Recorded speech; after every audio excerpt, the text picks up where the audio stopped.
it's not in tune with you, it's not going to resonate. It's not going to have the impact that you want it to have.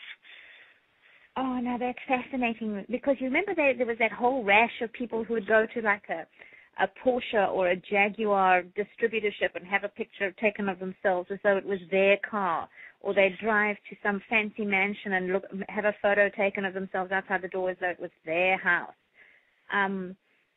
Because they were trying to promote this image. But you've hit something there, because every time you look at it, you know it's a lie.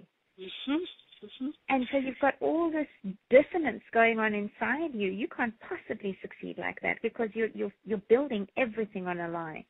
And somebody's going to find out. Yes. They will. They're going to. Whereas if you choose an image that resonates, maybe not with, I do believe in using images and stuff for creating what you want in the future. But, and you do have to walk as if and go as though, but it still has to be authentic. It has to be what's inside. It has to be in tune with your values, because if it's not, nonverbal communication speaks louder than the words that you use.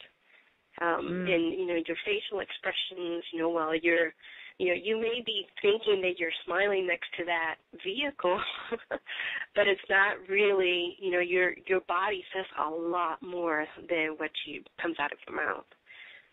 That's fascinating.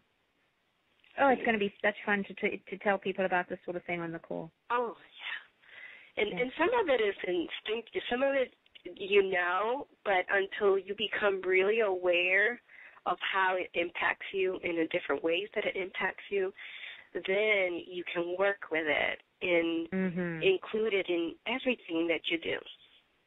Well, then it becomes a true tool, as opposed to just something that you use because, or that you're just sort of, I don't know, I'm sort of thinking about my stove. You have a stove in every house. Some people make incredible meals with it, and some people just sort of, make fried eggs. It's the same tool, but it's just how it's used.